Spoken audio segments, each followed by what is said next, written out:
Bourbon Street has reopened, and the Sugar Bowl is underway in New Orleans a day after 15 people were killed and 30 injured in the French Quarter terror attack.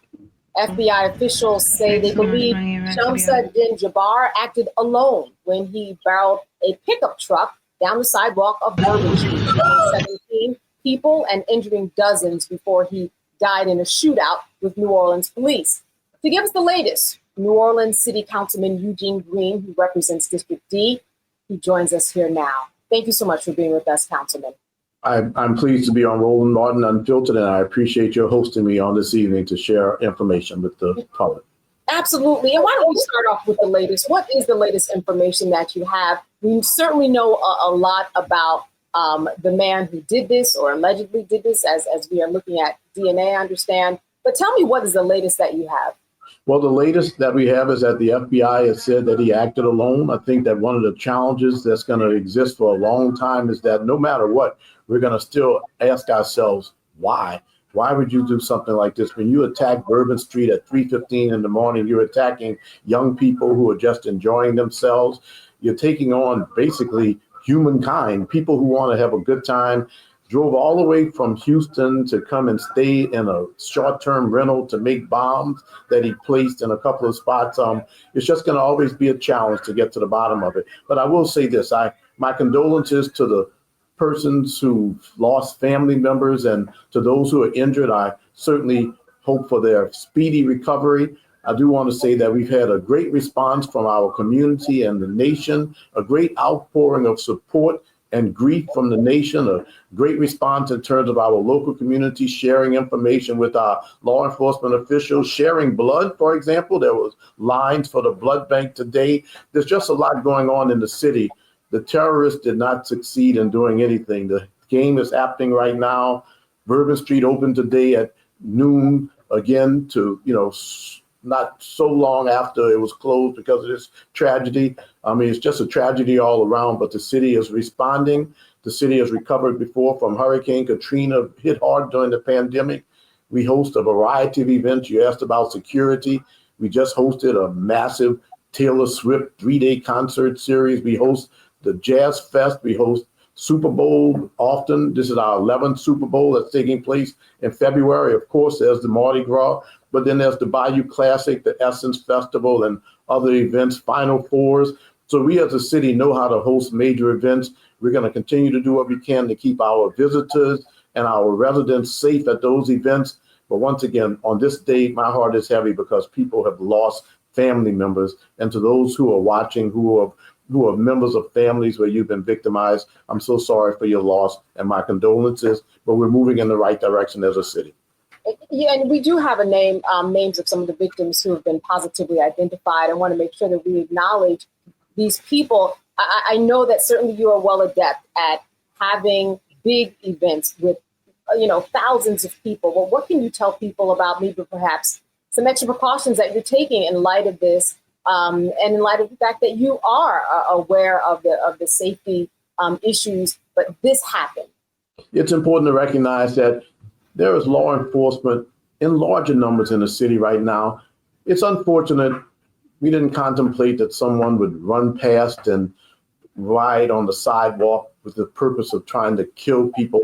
That's all that was. Very honestly, they won't be able to do it now because the sidewalks will be blocked. But it's important to recognize that the one street, Bourbon Street, is one of many streets in the French Quarter, and our city is 300 years old. We haven't had this type of attack other than somebody who was, inebriated, who was drunk at the time and had this kind of event. The bottom line is that we've learned a lot from this, and we're taking precautions to make sure that what we can do, especially on Bourbon Street and in our higher profile areas, is keep our residents and visitors safe. It's just important to recognize that and I know we all recognize who are on this line, when someone is hell-bent on killing other human beings and doesn't care about their own life, comes all the way to a city for the purposes of basically getting killed, it's very hard to determine what that person's going to do. This particular person chose to go down Bourbon Street, but Royal Street is one block over. Could have gone down Royal Street, and there were no barricades there. So you just don't know. And at the end of the day, we're trying to get as many answers as we can. But I think our citizens are resting a little bit easier knowing that this person acted alone, that there's not a group of co-conspirators in the city causing havoc. It's just unfortunate to think what happened on yesterday. And as you mentioned, he acted alone. This is not connected with any other alleged terror attacks that happened recently, and that's something that I'm sure you want to make clear. Absolutely. We want to make it clear that we're having a game right now. For example, Bourbon Street is open and there are other events going on in the city. We don't have co-conspirators going throughout the city, creating pipe bombs and putting them in special places. We are eternally vigilant. We are more vigilant now, but I know that the citizens of our city and also those who have watched the city who have watched the city from throughout the country are more comfortable knowing that, unfortunately, as terrible as it is, it was a lone wolf and someone who acted on its own. And at the end of the day, there's no vast conspiracy of spread throughout the city. And certainly, I'm sure you want to remind people that when they are part of big crowds, they have a job to do, too. If they see anything that is suspicious, they're part of the equation, too, in making sure that something like this doesn't happen again. If you see something, say something. Now, we've had residents now after the fact say, I saw this. Visitors say, I saw this. If you see something that you think is suspicious, at the end of the day, call it in. That's the only way that we're going to get some attention to it. Yes, we have massive events. We're going to have this Sugar Bowl. We're going to have this Sugar Bowl as tonight, the Mardi Gras Festival and the Super Bowl going to bring in hundreds of thousands of people. It's certainly possible that there'll be bad actors. If you see something, let us know in the interest of protecting the public. What is the latest information or more information that you, the city has to uncover about this that's being worked on right now? Very honestly, the investigation continues because there was a short-term rental which caught on fire where there were bomb-making materials there. There were a couple of IEDs, improvised explosive devices in different places in the city. So there's still an ongoing effort to determine what this perpetrator may have done in terms of putting devices in the city that were harmful to other people. But we have done a thorough sweep of the French Quarter. They're not going to be there. And every day, I guess every few minutes, we get a little bit more information about the perpetrator of these events. It's a very, very sad story how someone could kill other people like this. On his drive from Houston to New Orleans, he was talking about killing his family. We're learning now that he had financial difficulties, but he was a veteran of 8 years of the military. He was respected by his fellow members of the military. This is a challenge to determine what happened here, but we're not leaving any stone unturned. We're making sure that our citizens and our visitors are going to be helped. And we're also going out of our way to make sure that those who are that they're protected, but we're also going out of our way to make sure that assistance is available to the families of victims, because this is a very horrific incident and we sympathize with you. There are resources available through the city of New Orleans, the Orleans Parish Sheriff's Office, the New Orleans Police Department, and the District Attorney's Office. You can contact one of those offices if you're a victim of this crime, if you have a family member who suffered because of it. We want to assist. All right, Councilman, I want to thank you so much for being with us today. I mean, giving us the latest. New Orleans City Councilman Eugene Green, thank you for all the information and for being on the case. Good to see you. And I do want to thank Roland Martin again, Unfiltered. I can't say this enough. Thank you for giving me the opportunity to share with the nation what is going on in New Orleans and giving me a chance to say thank you to the nation for the support that you've shown to our city in this time of challenge. We're going to rebuild stronger. We're going to continue to be the great city that we've been, but it really helps when we have entities such as Roland Martin Unfiltered who are giving us an opportunity to let the public know that we're still strong as a city and we welcome you to our city. All right, and we thank you for that. We know New Orleans will remain strong as it always has been. Thank you again. Yeah, you're welcome. All right, I want to bring in my panel right now. Today, I'm joined by Dr. Greg Carr with the Department of Afro-American Studies at Howard University out of D.C. Robert Patillo, host of People, Passion, Politics, News, and Talk 1380 WAOK out of Atlanta, Georgia. And Cameron C. Trimble, CEO of Hip Hop Politics Media and former White House senior advisor. Good to see all of you today. I think that this is all really, Dr. Carr, just a precaution that we all have to take when we look at this man. I'm sure you've seen the video of him talking, looking normal, and that's what we have to keep in mind when we think about people who do these kinds of acts. There's not a look. There's not a way that they are. This was someone that was serving in the military. He was a realtor, seemed perfectly normal as we might know it. Yeah, of course, Candace, and it's good to see you. Happy New Year, and to everyone. And with all due respect to Councilman Green, if I would have asked him, I probably would have asked him, what makes you so sure that this man did not act alone? Of course, the idea that we would take anything that federal law enforcement, certainly as Black people, says at face value with an event that just happened, I think that's probably something I'd advise a little caution on that. That having been said, because narratives kind of congeal very quickly and then harden into concrete. And I'm sure everybody wants their to be more confident. They want their fears allayed. Of course, the most important thing for the NC2A was for Georgia and Notre Dame to be battling it out down there today. I don't know that the Super Bowl shouldn't be moved. I don't know where it could be moved if it was going to be moved. But I will say this type of incident, and we see right now there's news, I guess, out of South Carolina in the last few hours that a section of I-85 has been shut down. A suspicious truck has been identified. I think we're all on edge and as we enter this year, and I don't know that the political climate is going to get better. Certainly, if Patel gets in charge of the FBI, he's the one who's saying they need to downsize the FBI. It may even become harder. I would say one other thing. I thought that Alethea Duncan, the special investigator for the FBI, did a good job at the initial press conference while John Kennedy was handstanding and putting his hands on her, trying to get her off the podium so he could score a few political points. She remained rock solid. So we certainly hope that those folks in the FBI will indeed do their jobs. But I'd slow my roll on the lone actor thing. It seems too convenient too quickly for me. Cameron, do you agree too soon to call this a lone wolf situation? I hear you, Dr. Carr, in terms of that. I think, and I definitely agree that in times like this, when these, we're racing for the facts. We're racing for the facts right now, the FBI and all law enforcement, because they had such large events with the Sugar Bowl, with the Super Bowl coming up, Mardi Gras coming up. They need to allay the public fears there.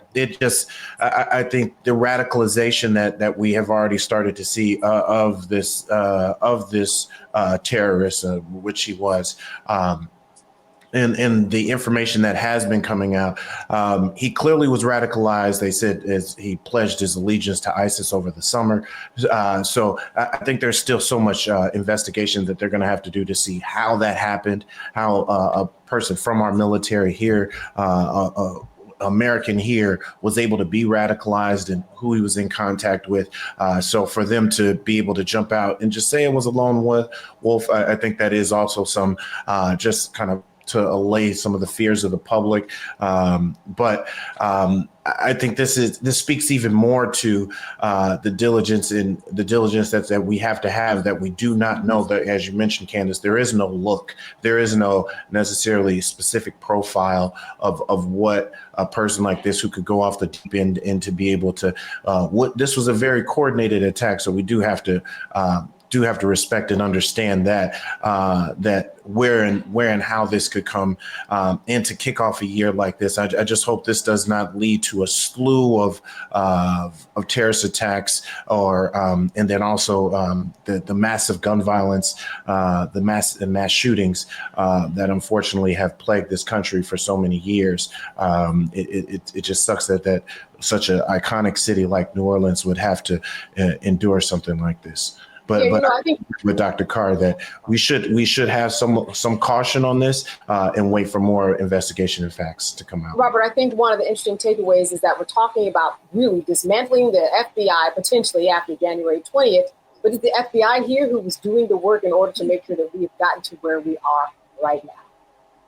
Well, I think to just kind of echo what Dr. Carr is saying, we have to not just run out here and make these broad statements and declarations without knowing all the facts. I remember I was a junior in high school in Miss Banks's AP English class, and they said that a plane accidentally crashed into one of the towers. So we wheeled in the big TV and turned it on the classroom. Then the second plane hit, and then the Pentagon plane. And then we said, oh, maybe that wasn't an accident.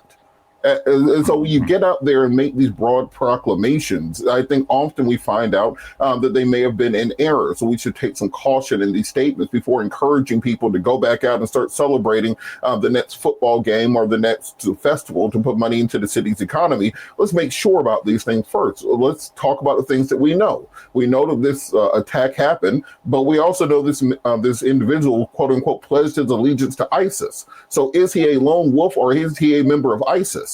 Is this somebody acting on their own accord, or are they acting at the direction of an international terrorist organization? You cannot be both a lone wolf and a member of ISIS. That's like saying that you play one-on-one basketball, but you also play for the Hawks or something. It just doesn't make sense. Also, let's take the rest of the contextual information that we have in the news. The same day, we have the cyber truck that exploded outside of Trump Hotel and Casino in Las Vegas. We saw the largest ever raid at a Virginia farm of explosives being found. And we have a truck full of explosives in South Carolina. We also had other buildings in New Orleans being damaged on that same day. So before we kind of run out here and say this is a lone wolf attack, let's make sure that we know that for a fact before telling people to go out during the season when we have some political turmoil, where there will be this vacuum of power as we transition from one president to the other, as we are transitioning from one speaker to a majority in the other party, and also put this into the international context. Because if this individual did indeed join or pledge allegiance to the Islamic State, well, which one? There's a big swath. We can talk about ISIS. We can talk about ISIS-K in Afghanistan. We can talk about ISIL in Syria, where we just saw the Assad regime fall. We can talk about the U.S. footprint and the actions of the Israeli government, and this mass rash of assassinations we've seen throughout the fall, and that has a connection with what's going on. Additionally, we've seen these vehicle attacks taking place in the Christmas market in Paris. We've seen this happen in Berlin. We've seen this happen all around the world. So let's look at this in an international context and find out exactly what policies are playing into this before simply saying this is one lone person who went crazy, which I think is more so meant to assuage the fears of individuals and keep the wheels of the economy going than actually based on any analysis of what could have happened in the last 48 hours with regards to this individual. Hi, I'm Isaac Hayes III, founder and CEO of Fanbase. Fanbase is a free to download, free to use, next generation social media platform that allows anyone to have followers and subscribers on the same page. Fanbase was built through investment dollars from equity crowdfunding from the Jobs Act. People just like you helped build Fanbase. And we're looking for more people to help build Fanbase. We are currently raising $17 million in a Regulation A crowdfund on Start Engine. We've already crossed $2.1 million, but we're looking to raise more capital from people just like you that deserve the opportunity to invest in early stage startups without having to be accredited investors. So right now, I'd like you to go to startengine.com/fanbase and invest. The minimum to invest is $399. That gets you 60 shares of stock in Fanbase right now, today. And then use Fanbase to connect with friends, grow your audience, and be you without limits.